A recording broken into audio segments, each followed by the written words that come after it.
Welcome back, Buffy fans. If you are new to this channel or new to this series, this is the third part in a series that I've been doing where I'm pairing books to episodes of Buffy the Vampire Slayer. We're here today to wrap up season 1 with episodes 10 through 12. A little bit shorter episode today. The 10th episode is called Nightmares. People around Sunnydale's worst nightmares are coming to life. A lot of times it starts out where they think that they are dreaming until other people start reacting to what is going on and they realize that their nightmares have come into real life. So naturally, Buffy has to figure out why. But she starts seeing this little boy who is kind of around when bad things happen, and it turns out it's the same little boy who is mysteriously in a coma. And after doing some more digging, it turns out that this little boy isn't able to wake up because of his fear and trauma that he went through by none other than his Little League coach, who attacked him after a game, blamed the reason they lost completely on him. So this touches on a very serious issue, which I find kind of interesting. Not interesting in a good way. Interesting in I think that's interesting that they brought this issue into Buffy. And I don't know, honestly, I think I was a little too young to really know what was going on in the world around me. Maybe this was a much bigger issue, but at least in one instance that there was something in the news about these two dads that got into it over their kids' sports game, and one dad punched the other dad and his head snapped back in a way that killed him. And even Xander says, hey, you haven't played Little League, have you? And even in my experience as a parent, I have seen my kids have played various different sports, soccer, t-ball, swim. We've done a lot of different things, and you could see how upset the parents get. Now, I've never seen any fights break out, but it was some parents were getting a little bit fussy, and this was not even competitive ball. It wasn't even competitive ball, it was recreation. So it's kind of crazy to see that. And obviously it's a big enough deal that they decided to highlight it in this episode. So anyways, that was kind of the underlying problem throughout this. The other side of this episode is basically just chaos, randomness. It's kind of funny in lieu of the seriousness of this issue. As usual, we have this humor integrated with some serious stuff. The book for this episode is called Nightmares by Jason Segel and Kristen Miller.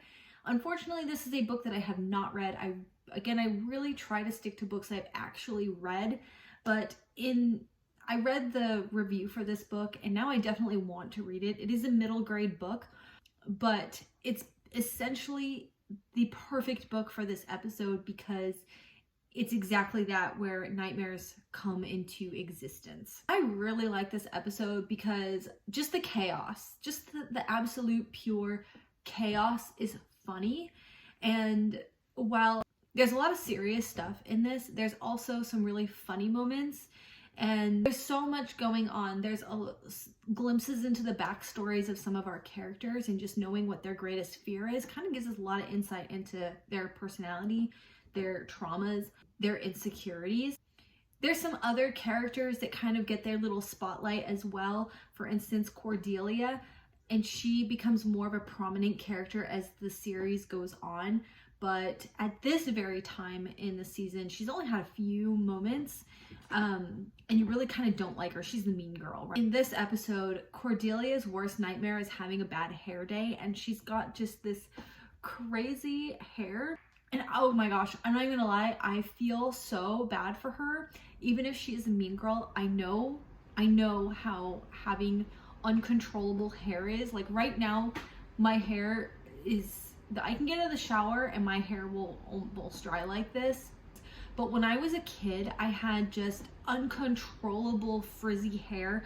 The amount of hair I had, every barber I would ever go to would always comment on just the amount of hair that I had. And yeah, I felt like Cordelia's bad hair day, many a day. And then there's this other guy who's like the tough guy, not like the jock, he's like the tough guy.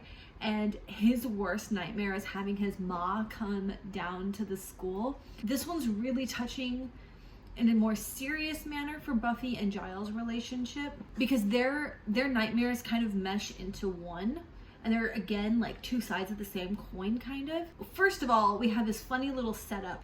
They step out of the main school building and they look across the street.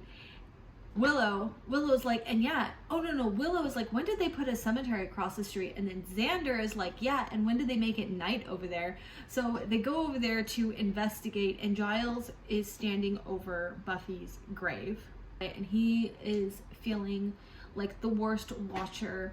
And so he really blames himself because it was his duty to teach her what she needed to know.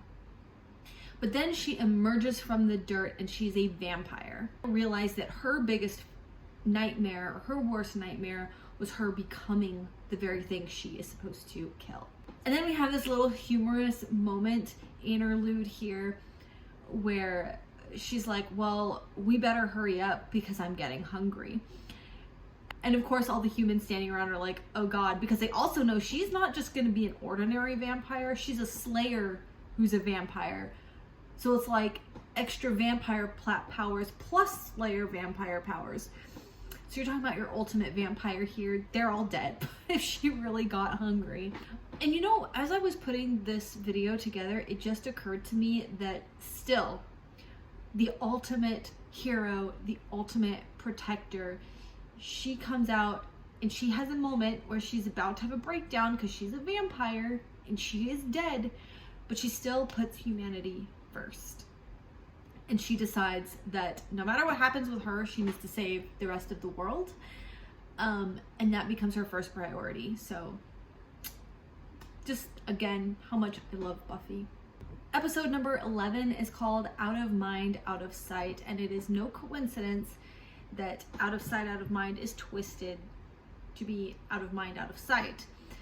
Because this is about a girl who goes invisible because she's literally so unpopular.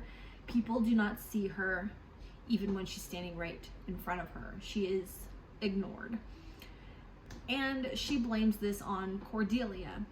And then somehow Buffy gets involved in this because Cordelia puts all these pieces together and she's like, this is about me. It's all about me. She's trying to kill me. And Buffy's like, actually, you're kind of right. She hates you. And so now Buffy is her protector and trying to draw her out and kind of trying to figure out what to do with her. Ultimately, I think that this episode, you know, it never used to be a real favorite of mine. However, it's kind of turned into a favorite just because I find it so relatable, because I felt like not just myself, for myself in particular, I definitely can relate to her and feeling like that through different moments in my life, especially in school. I felt a lot like her. And I do think though, different situations at different parts of our lives, I'm sure that we could all relate to this character. Even in my adult life, I think that I still feel like this, only my perspective has changed a lot.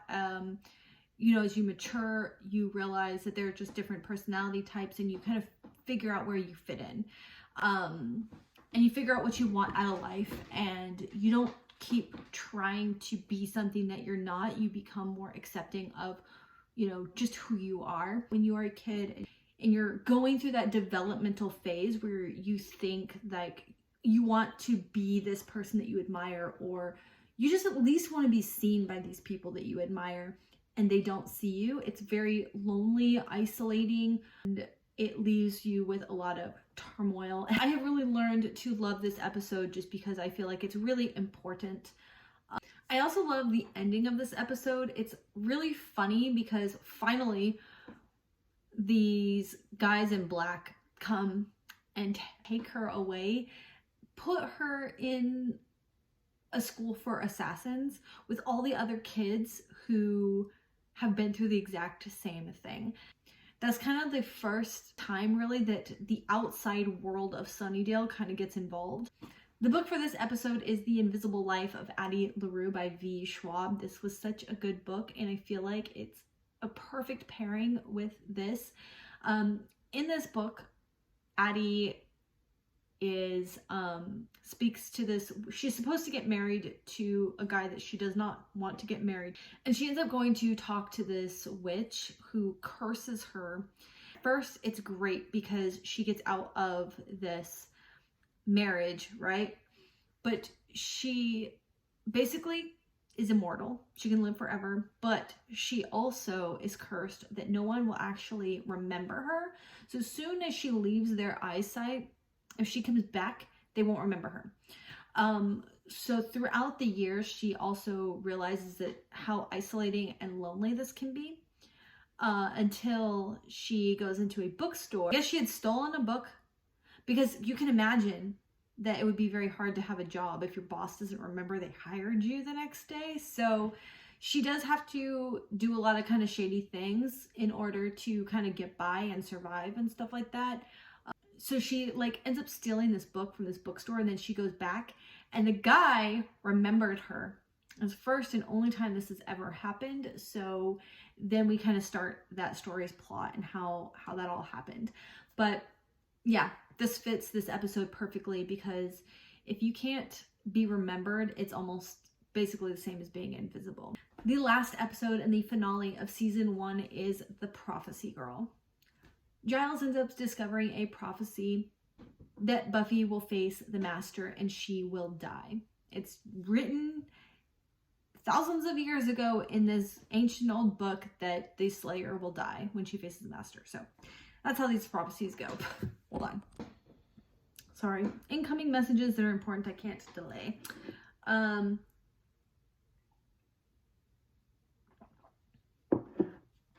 So the Master we haven't talked about very much, but he has been the big bad looming in the background of this whole season, building up to this finale. So hearing that she is supposed to die, she naturally wigs and she's like, no, I quit. Like, I just want to go to the dance and I want to be normal and I want to dance with my friends. So she's like, I quit and I don't care. But a pre-apocalyptic tragedy strikes at her school, and she realizes that she cannot run from her destiny. Turns out that she does end up dying, but Xander does give her mouth to mouth and bring her back. So she ends up saving the day and kills the big bad after all. The fact that she dies does come into play, I think, next season. So choosing the book for this episode was actually much more challenging, because I kept thinking about Buffy being, having this prophecy, having this destiny, her sacrifice, and all of this stuff. However, this is not the last time Buffy will have to face the exact same stakes. So this episode is also iconic for Buffy, because whenever you see Buffy, if you Google Buffy, you are undoubtedly going to find the image of her in her homecoming dress with the crossbow, storming the castle to kill the Master. And it's such an iconic scene. But unfortunately, I don't read a lot of books about apocalypses and destiny and prophecy, apparently, because one just could not come to mind for those themes. But don't worry, it's not her last apocalypse. I'm sure we will come around to it, because I'm still going to be thinking about it since I'm on this project. Well, let me know if you have any great apocalyptic books or things like that I should read. I'm very, very interested. I decided to go a different route and choose a book for the Master. And this book is Harry Potter and the Sorcerer's Stone. In this book, Lord Voldemort is trapped in a half-life, and he has to rely on one of his loyal followers for survival. He desperately wants free, and he wants a body of his own. And he seeks the Sorcerer's Stone in order to achieve this freedom. This is very similar to the Master's predicament. The Master is stuck underground. And again, while we didn't really talk about it that much through any of these episodes, he has attempted several times to escape. but each time Buffy had thwarted his efforts. One thing's for sure is he had to rely on his minions to help him out.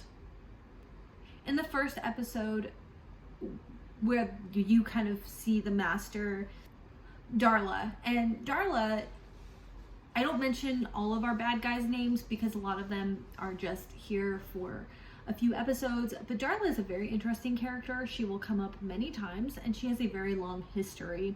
But Darla and some of these other guys are trying to lure, oh no, it is the first episode, sorry.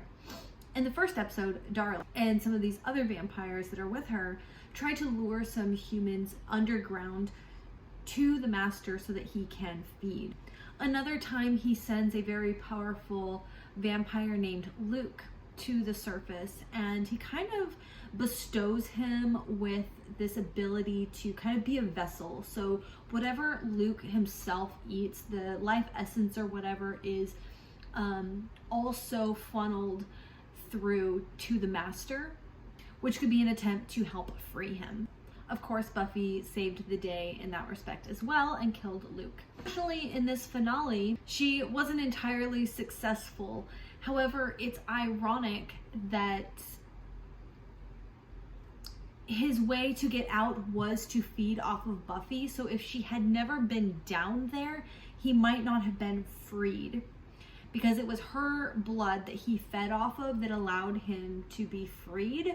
So it's really interesting how that prophecy turned out to come to fruition. Anyways, she did end up staking him again anyways. So yeah, and that concludes this part, and I guess that's all I have to say. Thank you so much for watching. I will be back for season 2.